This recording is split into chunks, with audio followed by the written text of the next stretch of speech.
Welcome to Nameless Debate Radio, where radioactivity is contagious. You can join us in broadening our minds on the Nameless Debates Discord via the link below, and even feature here yourself, if you've got what it takes. Yeah. It's a good way to get the outline of the territory that's being discussed somewhat topologically mapped out. Yeah. Matt, do you have a link to the video, or is there a YouTube channel I could go to? Yeah, of course, dude. Awesome. I'm gonna send it to one of my friends. It's a good one to share, though. Like, I think you guys go through it in a fairly streamlined way to get at least the basis of what Datalogic is seeking to represent. That becomes quite evident over the course of your guys' discussion, because when you went into a place where you said, well, we kind of just proved it, and then what you guys came to was the idea of what was it, demonstration, how you can demonstrate it, and that might be a way that's more confidence building than the idea of proof, because when you get down to the nebulous notion of proof, it's like water in our hands, more or less. We can only hold so much. Exactly.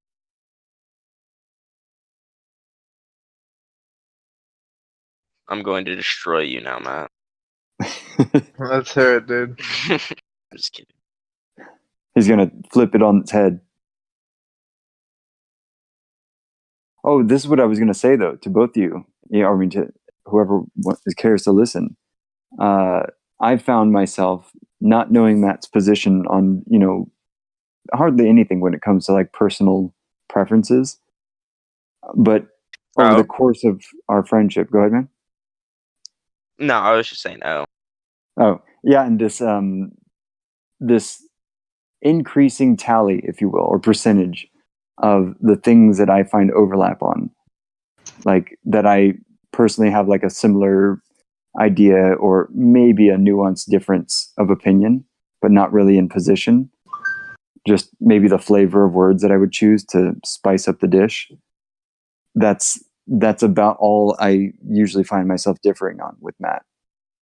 Because the positions themselves, they all seem so fundamentally expressed from that same datalogical basis that always had a lot of time to think, Right. I've only recently got into it, so I don't know if I held very many different positions, but I'm sure I do.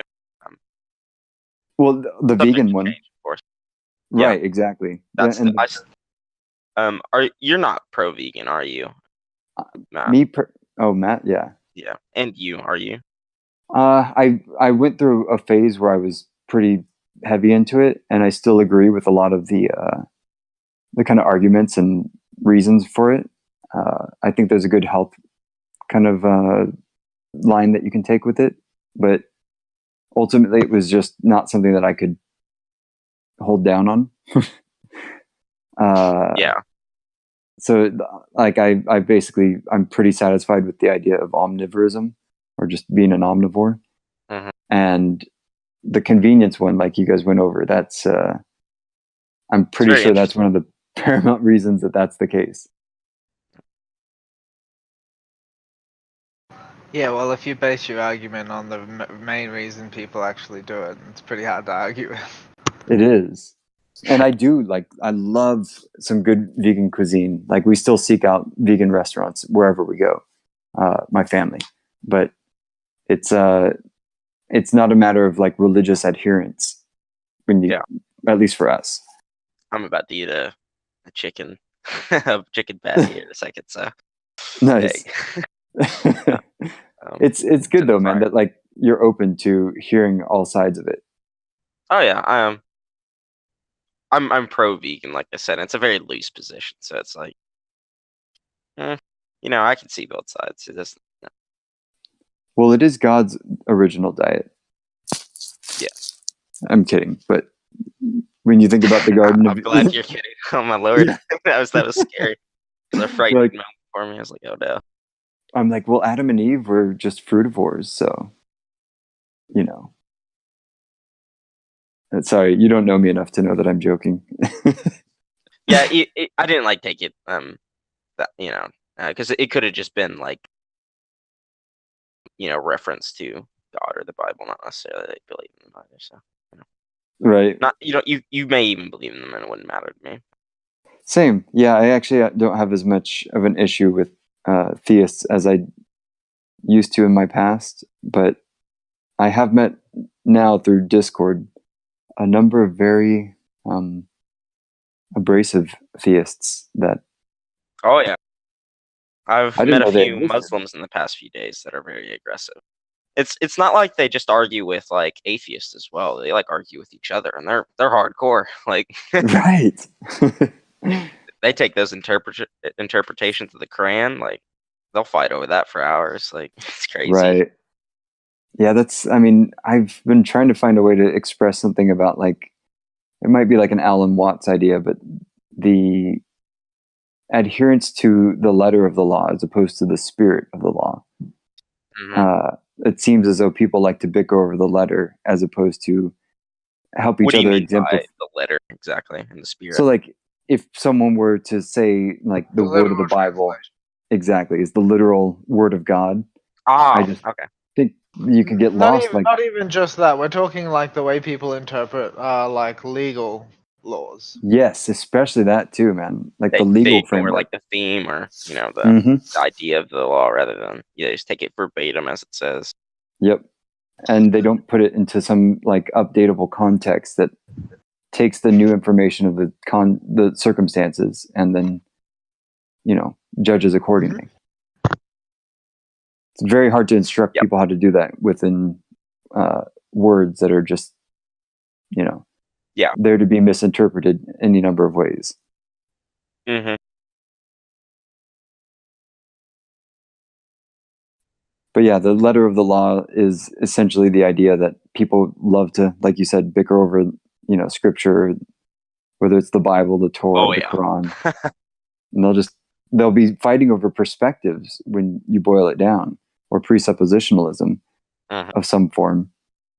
And there could be any number of interpretations, but I don't know how you can actually come to the conclusion that one's correct. I've never argued over it, so it seems like a hard place to yeah. have anything other than the kind of pontificating, posturing, preacher's bellowing voice of like fake confidence or something like that. It's a very common problem I have. I debate fiction, a lot of fiction verses and things like that as well. That's interesting to me. Yeah, and it's a pretty common issue when an author states something, you have to try to interpret it, and and most of the time people like end up just asking the author directly, like, what did they mean by this, and they'll clarify.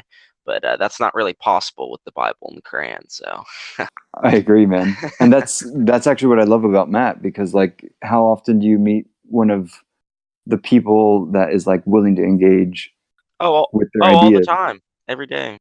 Just kidding. Do you? I'm like, you really? I've got to travel in your circles more.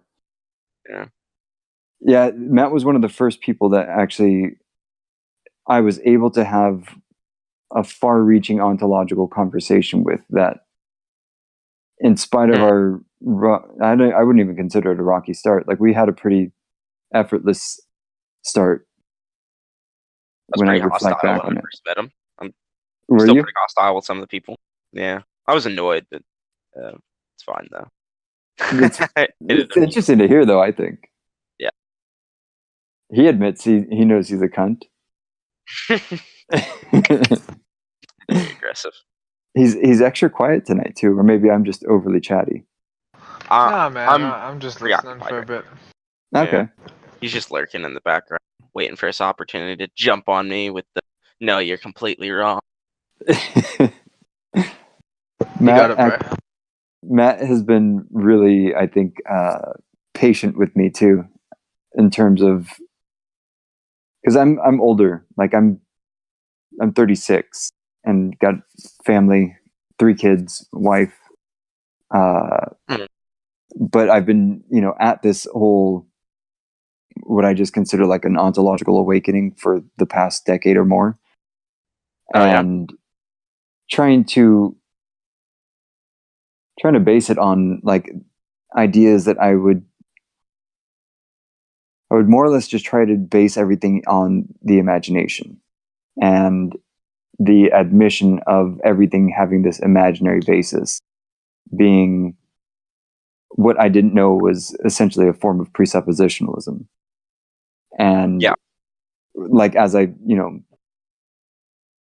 we basically were able to cross check our dictionaries in a way that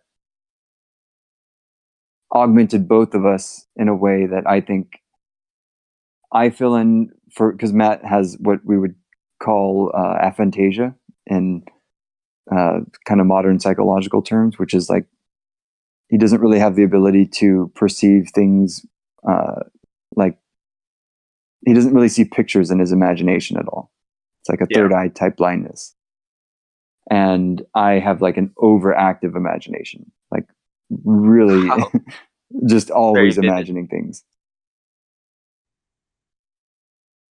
Go ahead, man. Oh, sorry, I wasn't going to say anything. My bad. Oh, sorry. I keep thinking I'm cutting you off. No, you're fine. Don't worry about it. I'm working on something right now, so it's all good.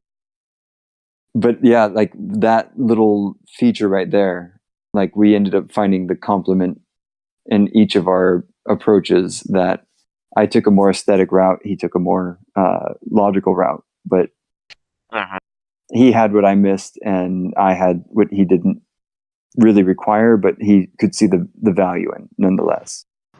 Yeah. I would say I probably require it. I wish I could do it myself, honestly. I think it would be a handicap if you did, personally. Like, I feel like it's a handicap for me. I don't know, man. A handicap in what sense? Like, I can't quite formalize my arguments without a little bit of the word that comes to mind is stochastic. Like, I get this, like, just, I cast a net into the close approximations of the thoughts that are happening in my brain. And it's not necessarily in any sequential order. But to me, I can kind of trace how it is that I got that. And another word that comes to mind is subitize. So like the ability to just immediately apprehend 5 to 7 thoughts that are just, they're all abstract floating theoretical representations or something like that. And I can kind of trace a map and sketch out a meaning out of all of that. But unless the person's familiar with either me and that, or does something similar, then most people think that I'm just doing something to kind of bedazzle or do some sophistry or something like that. So, yeah. Hey, Matt. What's up? What's your opinion? You've talked to that Jory guy, haven't you? He's in the server. Right? Yeah. Yeah, dude. Yeah. What do you think of him? Is he good? I've only had one conversation with him, which wasn't. I don't know. I don't really feel like it's fair to judge him based on that because. Yeah, first impressions. He came in. No, but he came in without a lot of context and bunkered down on the wrong points, in my opinion. And it didn't seem like he was incapable, but he wasn't. He didn't do well, in my opinion, in the debate that I had with him. Oh, what was your debate? It was about a couple of things. Let me see. At the time, it was like libertarianism and economics and anarchism. Oh, that's right. Someone said something about, this dude was getting like a bunch of words wrong. He said like, Word. I said that, what is that? I said I was a minarchist. Yeah. And he said that, why wasn't I just an ANCAP? To which my response was, I don't think anarchy is actually sustainable. Like, it doesn't seem stable to me in the long term. And he just like argued with me about what anarchy and what anarchists, like anarchism, like what they meant. And then we moved on to a couple of other words that we argued about. And basically he just refused to check the dictionary and just refused to receive corrections. He was using his own like idiosyncratic definitions of them. It was mostly like a bit of a waste of time. Mm-hmm. Gotcha. And Matt's pretty precise with almost all his words, enough to where if I'm listening to him and I hear his choice, like he'll basically give a caveat that he's speaking in a general, definitive context. And then people will either gloss over the word general and immediately, like he said, take it into an idiosyncratic or super individuated definition of their own. And he tries to pull them back into that general space. But then they try to pull, it like causes this tug of war between an individual or a general way to look at things. And it's a weird, like I said, would say, tug of war between minds that are. I was actually thinking about this, Matt, that what we could probably start to do is map some of the ideological biases that people of certain political preferences would have, and then use language that caters or finds ways of avoiding those tug of war spots, those bifurcations, if you will, where we're able to use a word that sublimates a bit of what would reduce the friction or resistance based on our knowledge of that ideological position, and offers up a better word, or maybe even a more a cushioned approach. And here's where I'm a little bit vague on the thought here, but my idea was that we could find a way to well, fuck, it's kind of getting away from me now. It's, and in a way, it's a bit of embellishing, where you just add a few extra words that it's like it primes the interlocutor's mind that you're going to be staying here in a general space until we can get more idiosyncratic. And once it's generally understood and well, and like both parties are, fully clear on that general understanding, then we, continue forward. Getting more nuanced as need be.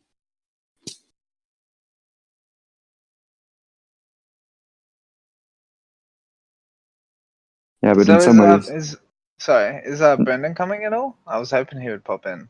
I was hoping too. He has not responded. And... maybe I took too long. Maybe. Yeah, he might be heading to sleep.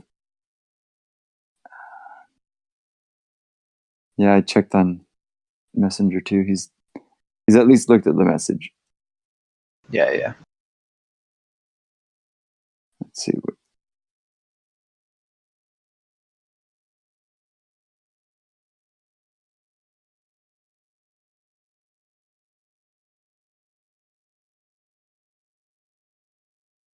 Huh. Well, yeah. If he shows up, I bet it would be awesome. Because then we can maybe double back on... Did you happen to catch any of our recording from that night? It was our second chat between me and Brendan.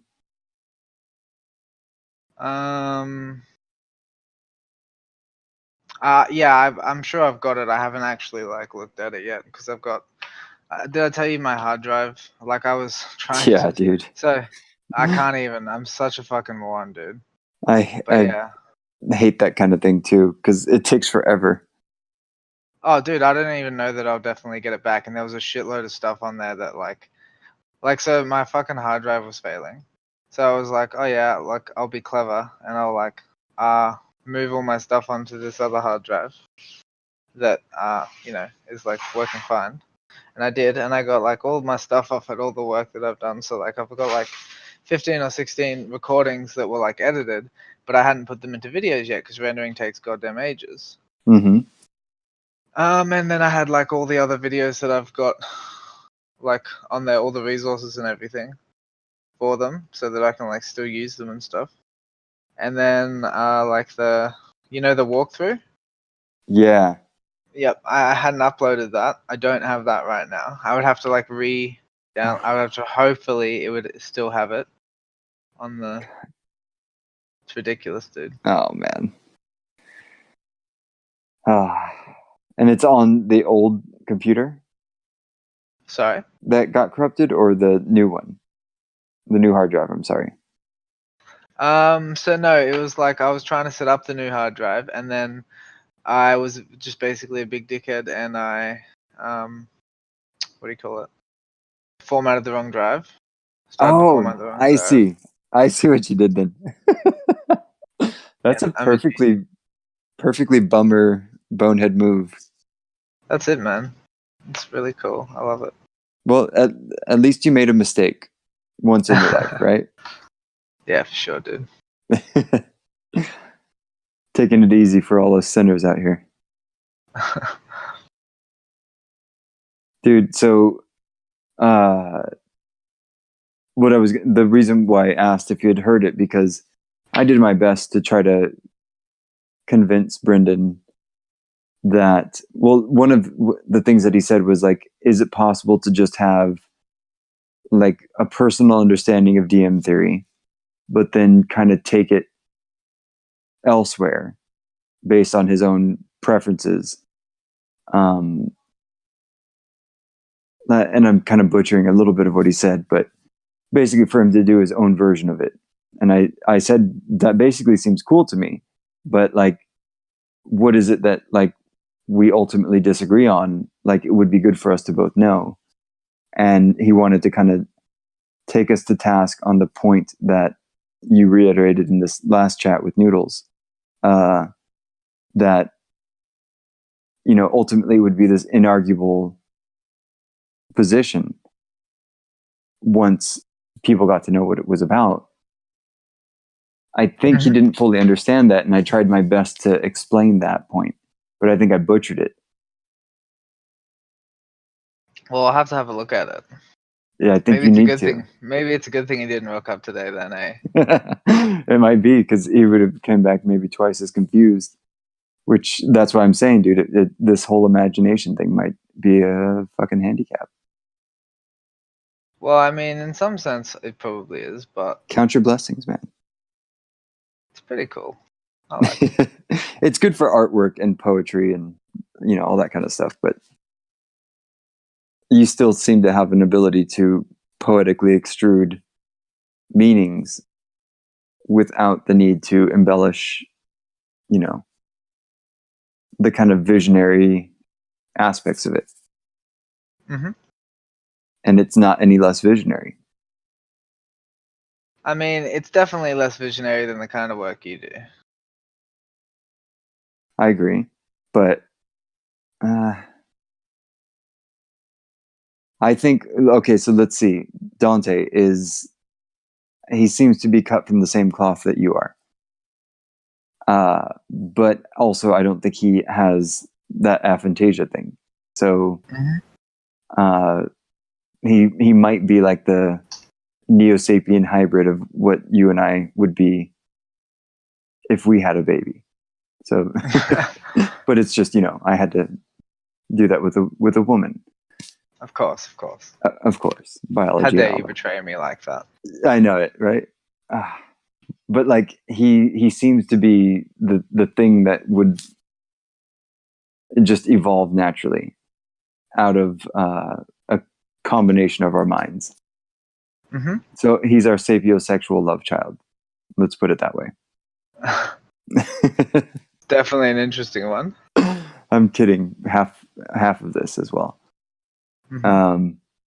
But if like, and this is why I'm gonna ask. I don't want to even put you on the spot with that, but I want him to spend time with you, talking and listening to your videos, just because what I got from him today is that ultimately he trusts me and can understand me because he's developed a certain sense of trust. Mm-hmm. And then when I was playing your video, the one with you and Noodles recently, I could see him kind of tracking some of it, but then I also noticed that he couldn't, and it's not even like you were using all that complex of language. Definitely not any more it was less complex than I have gotten with him. But because I have that father-son relationship with him, it's easy. And so I give him the visionary trust download, you give him the logic trust download, and then, we have a fully structured, flowing Neo-Sapien on our hands that we can hopefully release into the wild and see what happens with it. Nah, I think that's great, man. I really like that. Definitely a relationship I'm interested in continuing and fostering. Mm-hmm. No doubt, man.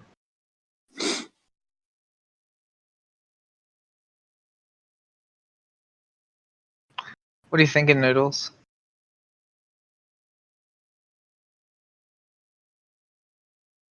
Oh, he's deafened. Let's let Gloob Glob speak. What's up, Yeah, Gloob who's this Glob? guy? Gloob Glob.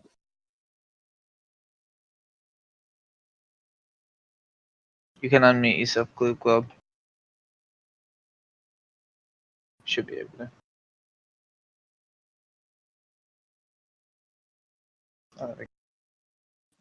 What's up, buddy? Hey, can you hear me? Yep. Yeah. Yo, what's up, guys? Memes and such. Just getting this push to talk thing figured out. Had to set the shortcut and shit.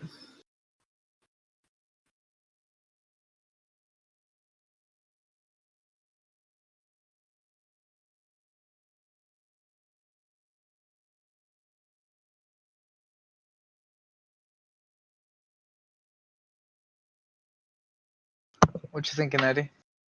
I'm reading, my buddy Toph is in Maine talking with the DM. Cool, dude. This is interesting. They're getting at it on socialism, it looks like.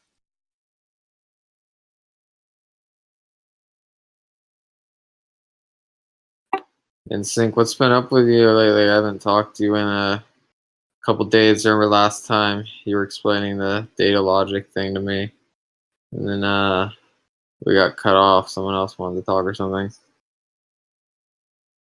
Yeah, I just had a bit going on, that's all. How dare you have a life? I know. I wanted to know. I was intrigued. Yeah, man. I mean, we can talk about it now if you're interested. Yeah, I'm interested. I'm down. Cool.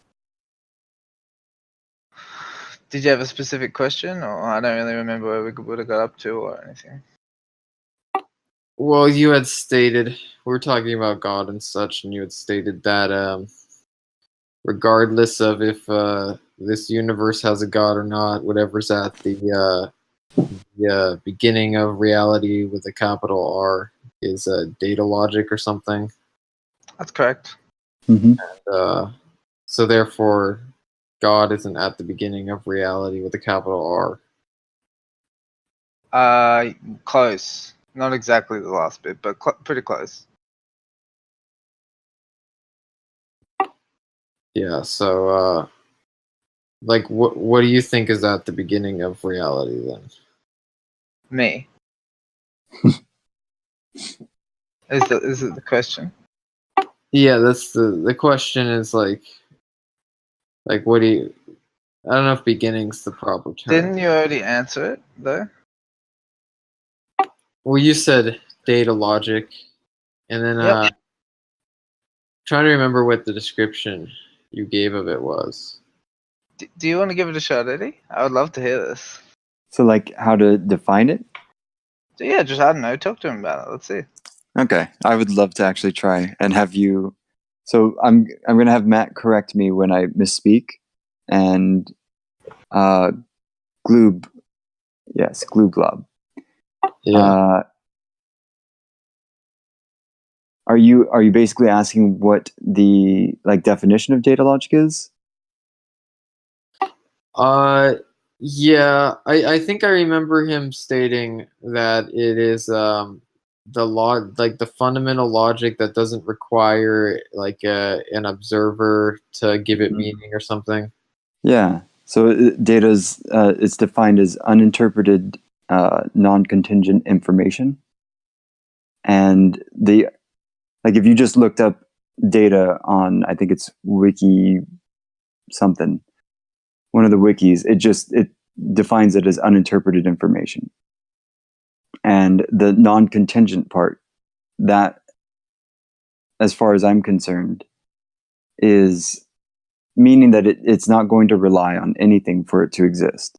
It's basically an eternal object, or the way I like to consider it is like a static piece of eternity that is like a holographic whole.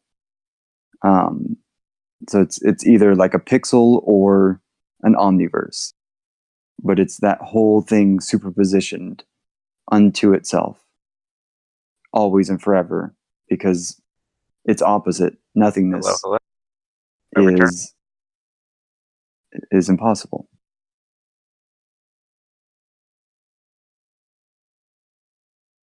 Yeah, I get the gist of what you're saying. I'd be interested to know if you could repeat it back. Yeah, I'll try. So he said that Datalogic is non-contingent.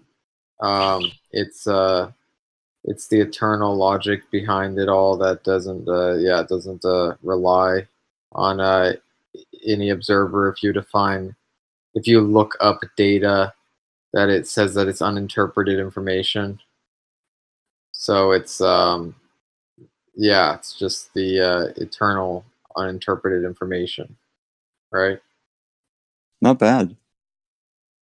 I'm It's close, definitely. Yeah, and close. I'm choppy on it too, man. So like you're getting the pieces of it that are, for me, that's how I have to, extrude it through my own mind.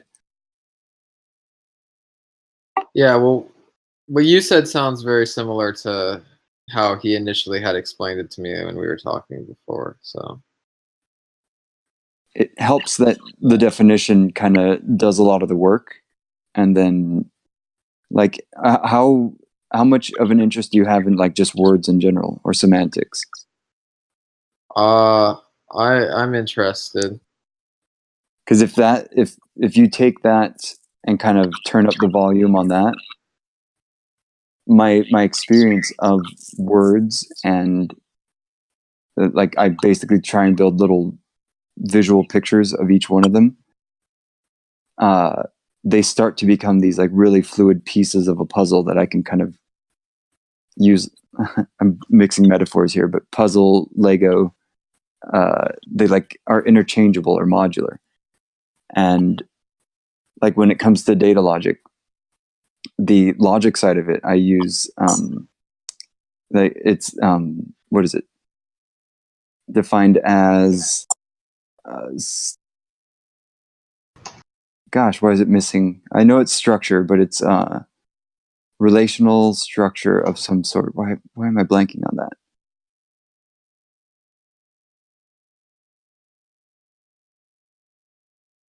Matt, help me out on that one. Sorry, could you just repeat the last bit? Yeah, logic is defined as structural relation.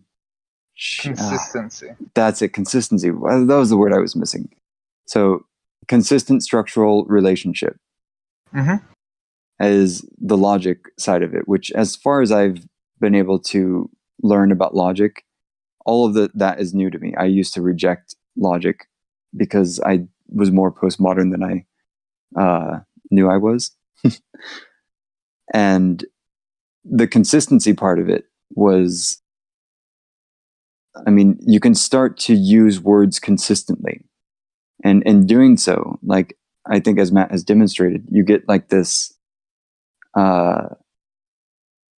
you get this expanding sphere of awareness about what the words you're using can reference or refer to in, like, even if it's just in physics, if we're speaking about like the fact that we all exist. if we take the cogito seriously and look at what its presuppositions are. It has to presuppose that there's data for it to be interpreted. And the whole process by which the cogito is made sense by our own subjective analysis chambers is logic. It's just that consistent relational form that we embed our understandings in. It has always been mirroring this thing that we have been mischaracterizing as like a deity or a god. But ultimately, that idea of a god needing to begin anything, like where did reality begin from? Kind of a misnomer or a misapprehension, because what if reality didn't need a beginning? And if we look at it consistently, nothingness precludes its own, I guess, existence, its own non-existence.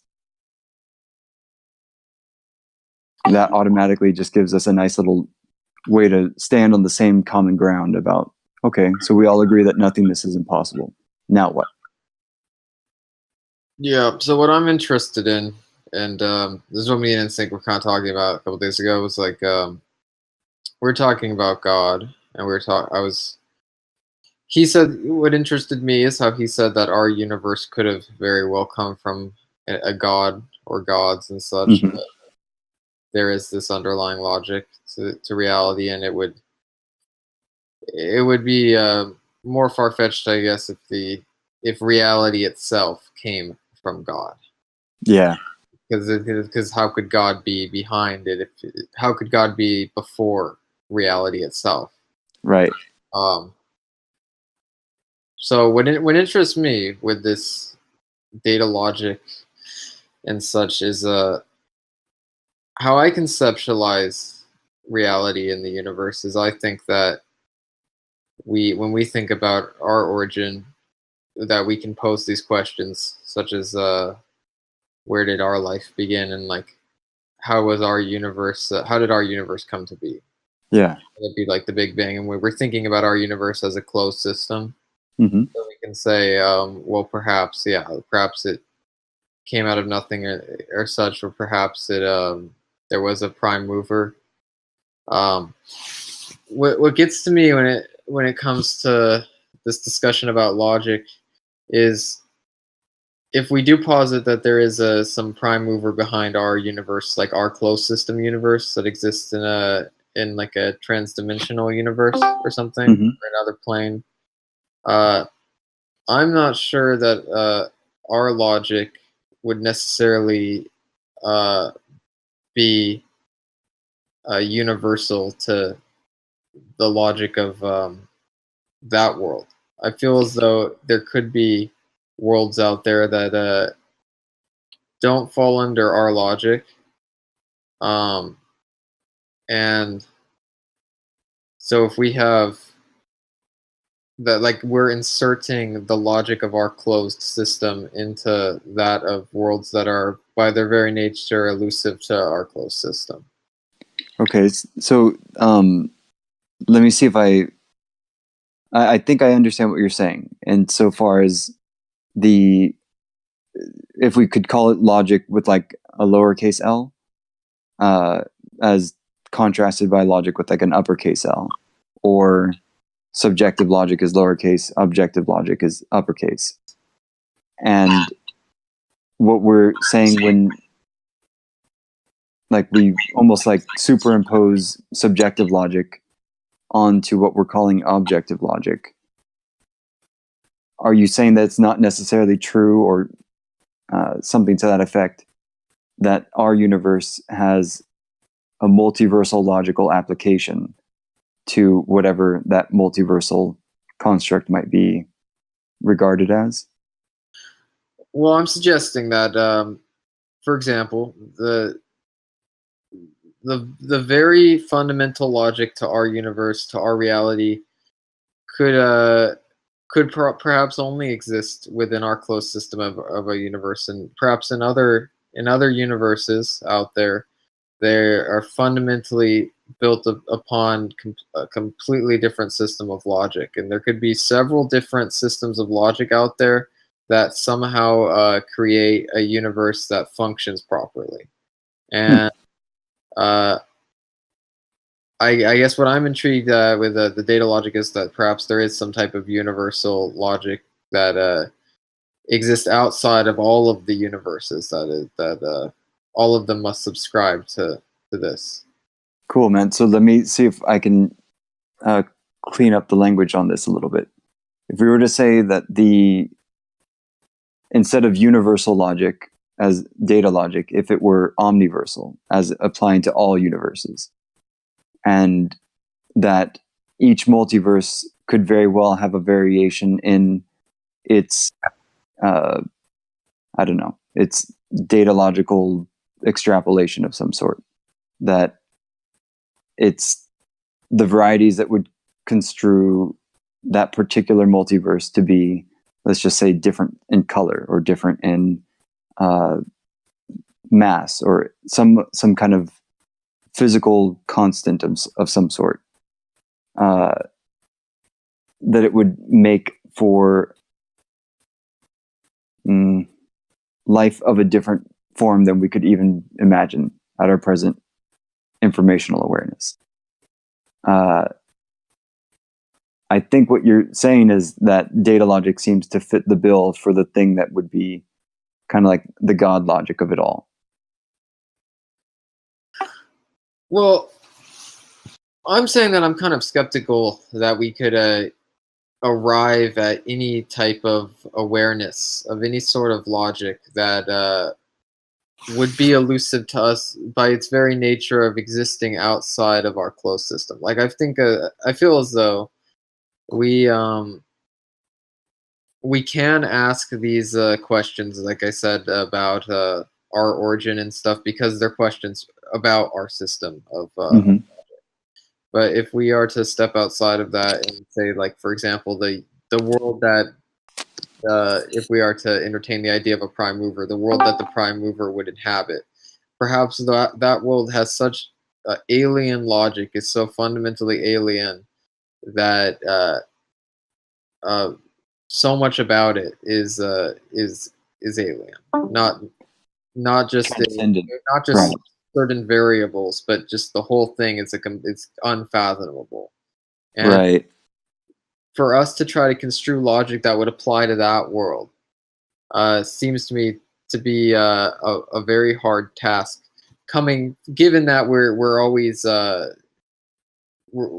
bound to the logic of our world, of the world that we're in, and also, like, not if this is just, it's like the turtles all the way down thing. Like, if there's a god to that world and a god to that world, and such that eventually perhaps the logic gets so alien down the line to the point to try to come up to grounds with some type of universal logic seems to me to be a very hard task. Like a huge stretch. Yeah, given our position in the multiverse. Yeah, no, I can feel you, man. And this is all very abstract, and in many ways that's why I use the language, at least to make sure that I'm making sense to my own mind. Because when I speculate, let's say, about the multiverse, I know that it's really hard for me to even make sense of, like, what we call the breadcrumb trail back home to our, even just like our local supercluster, let's say. And that's already like an order of magnitude well beyond where most people analyze this from. So when I think about, like, how it is that logic applies to here on Earth, and if we were just to isolate what it is we're talking to our universe, what we are, or even less than that, our observable universe, what we find is that, like, I think at the furthest reaches that we can analyze things, relativity is still applying. And if we look at the principle of relativity as being something that is fundamental not only to data logic and the conception of its ubiquity or its proposed ubiquity, but that when we do start to speculate in this way and seek a one logic to rule them all type conversation. It's not necessarily to say that we are doing such a thing, but the fact that we're talking about it, that the domain of discourse exists, is to me an absolute fact, because here we are doing it. And as far as getting our language to map on and use the same words to make sure that we're all meaning the same objects in our minds together, a model such as DM theory would be necessary, just so that we wouldn't lose our minds in the speculation of considering what order of magnitude to apply to what scope of analysis, and so on from there. Yeah, I do think it is quite amazing that we can actually discuss this sort of thing with our language, like Yeah, dude. that we have Well, I this think- reach. In a big way, it comes down to the technology. Like, we live in the age of information. Never before in history have people had access to so much information, ever. Yep. Like, it's just never occurred. Well, it is the fact that we can take it to this level of abstraction that means to me that there is some that we do have a reach to this domain, some reach that we The can even, transcendent. yeah, the fact that we can take it to this level of abstraction, it does say It's that. at least entertaining, right? Like, Yeah. to me, these are my favorite types of conversations. Yeah, for me too. This type of thing, getting to the bottom of it, because Yeah. most of the time people stop at the idea of there being a god, and then the gods they say And then, is tell you eternal. what, The everybody who's thought about it past then stops at the contradictory nature of nothingness causes everything, and that's actually technically Mhm. wrong also. Yep. And that's the second to last position, and it seems so right. It's very, very difficult to get past.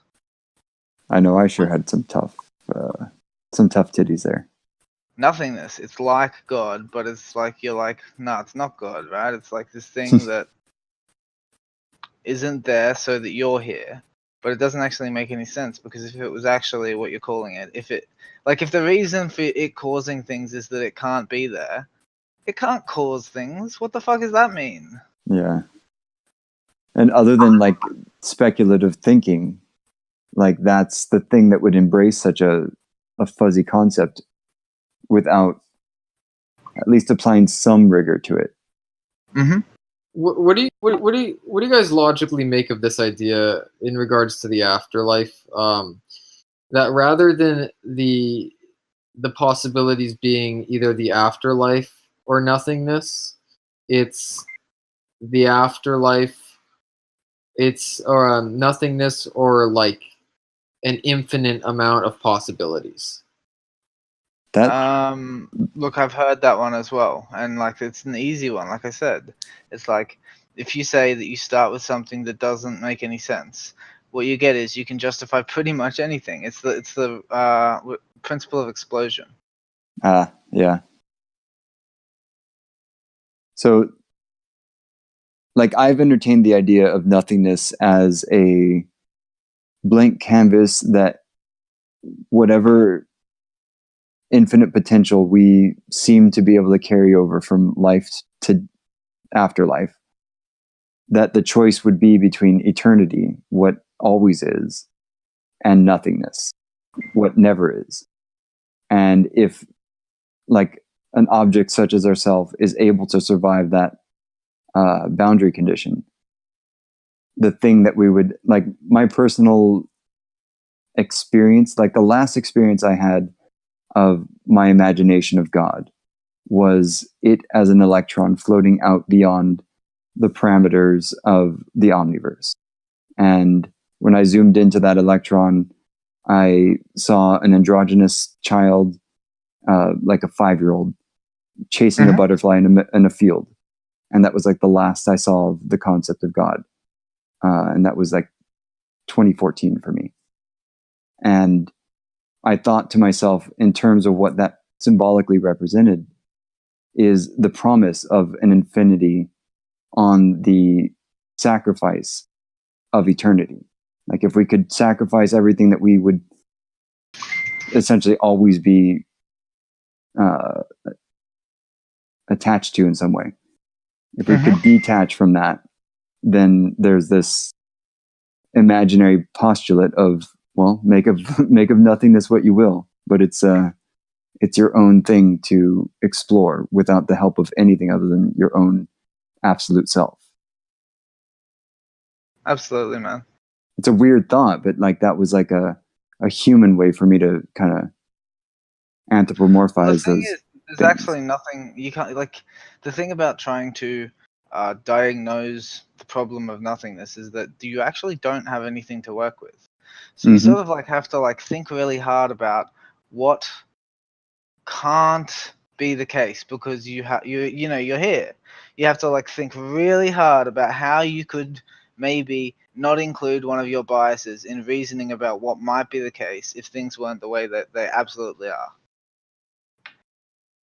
Right? So it's like obviously things exist, right? But like if you can try to put yourself in a headspace where you can say that they don't, right? Then what you're probably going to do is you're probably going to like have a look at it and conclude that you're not qualified to make an assessment. You can't see anything, first of all. And when as soon as you try to look, you get disoriented because looking at nothingness is like, it's like, what would you say?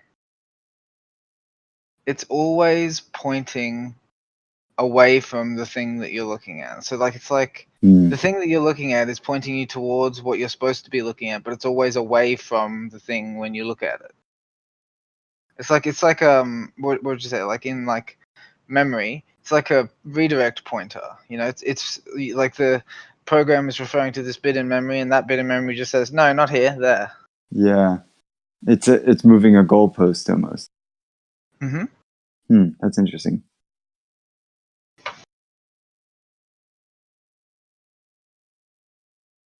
Yeah, and I think the thing with nothingness for me, as far as how long I attach to it, is that it signified to me the kind of appropriate agnostic assumption with which one would have to begin a dialectic inquiry of some sort. And the thing that was fascinating to me is how Datalogic seemed to kind of shit on both the atheists and the theists in terms of the things they held as certain or irrefutable. Well, I think, for sure, I think the main thing is that like the religious people have always had a point. And I've noticed it more and more ever since I figured out what the answer was. And the point is that like you can watch a religious person who studied religion for like 20 years and they're considered qualified for some reason. You can't quite figure it out, right? And then it's like you see them on a stage with a couple of scientists, right? And they're arguing, and the scientists are winning. But at the end of the day, whenever it comes down to how the scientists can actually tell things for sure, do you know what I mean? Like how scientists can make people feel like they really know. It's just not something they can do. So when it comes to like the scientists make all these bold claims that look very true. You know what I mean?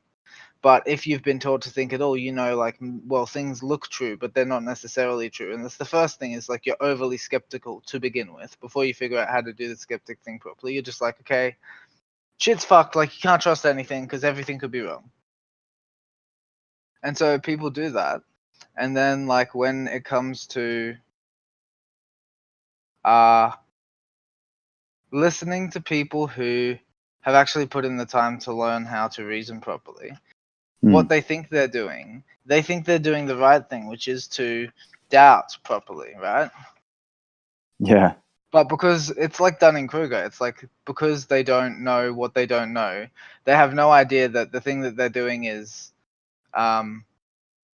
sticking too stubbornly to one thing because they think that because they've noticed that there's something about it that's true, but because they're so clumsily articulating it, the thing that they're holding on to is like blinding them to a lot of other things.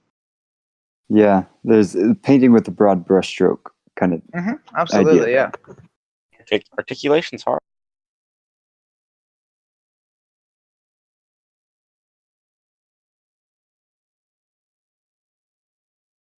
You guys still there? Yeah. Sorry, man. I was thinking. What were you saying? I wasn't saying anything.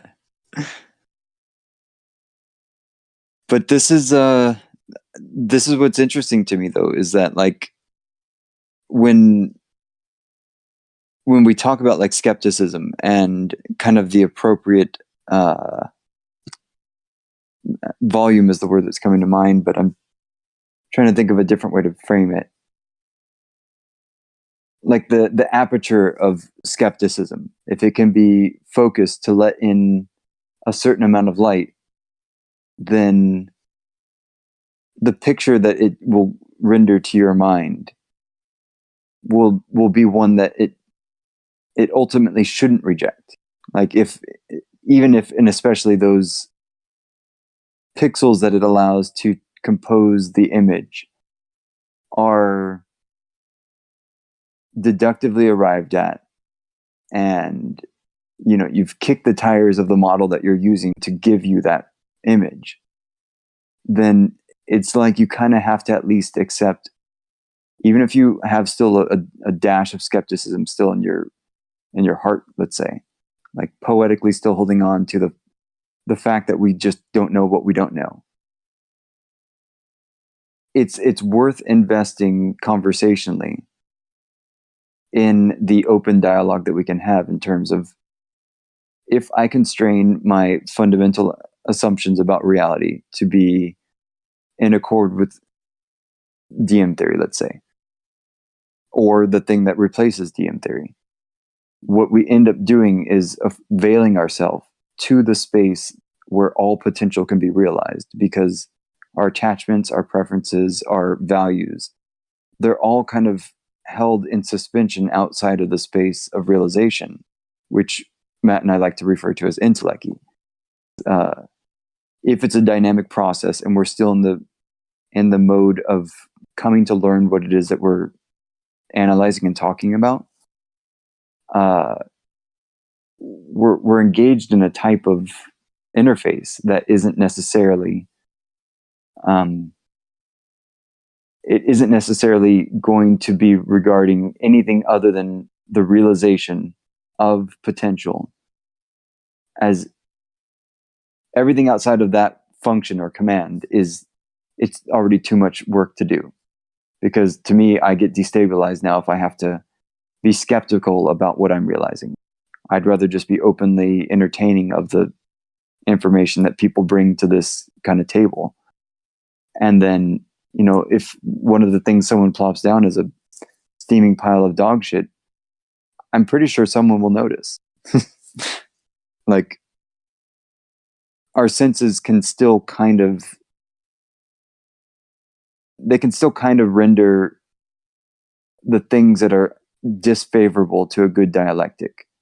So if someone comes in and just starts, shouting out about like national jingoistic kind of racial superiority type things, there's an instant stink going on in the way that people comport themselves in those ways.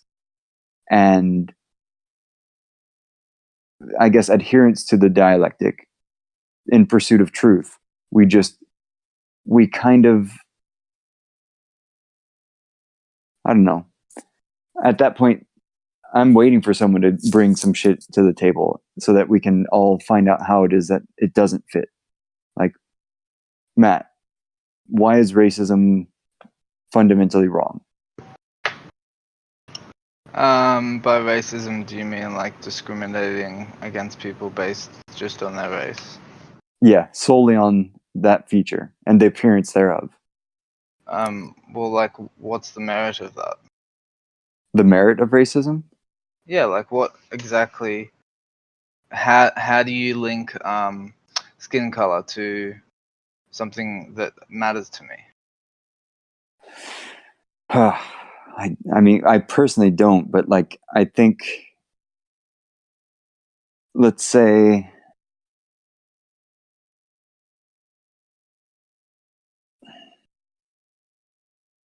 well, shit, man. I don't actually know how to be racist, is what it comes down to. But I'm sure there's something about me that has prejudice, or like if I look out in a group or a crowd, I'm going to notice the skin color of people in terms of how I'm describing them to a friend, let's say. That's different though. That's functional. Okay. So aside from the functional side of things, then. Mm-hmm. Yeah, I mean, I don't know. I don't think racism has really any leg to stand on as a serious intellectual position. Have you never heard anyone try to defend it as such? Not really. I don't think I have. Interesting. Yeah, I know, right? I need to get out more.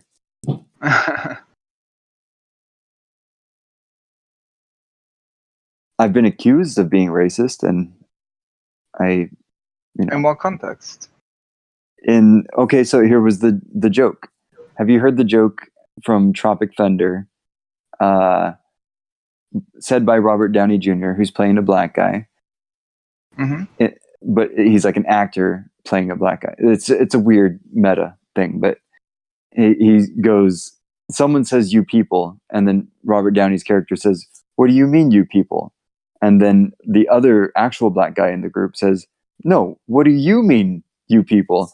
And it was just one of those, like, it was such a great joke, but I said something like that to a white guy, and in the context of well, you and your people, like the people you listen to, as in whatever authorities he subscribes to. Yeah, I follow you. And I've it heard was you do that taken. before. Yeah, oh yeah, I do it almost like I'm just going to check if these people are racist about things, or if they at least know how to take a good joke here. Or if they've it's seen sort of Tropic Thunder. it's feeling out the boundary, right? For sure. Like the place where racism could reside, I poke there just to see if there's any humor. And if there's no humor, to me it feels like there might be some unexamined racial tendencies, let's say. So, yeah. But I got accused of being racist just for saying something to the effect of "you people" to a white guy. That's ridiculous, dude. I thought it was ridiculous too. And I spent the good part of the night trying to defend, how racism wasn't really a thing where I grew up, and so on and so forth. Thank you for listening. Like, share, subscribe, and join us in the Nameless Debates Discord. We hope to see you there.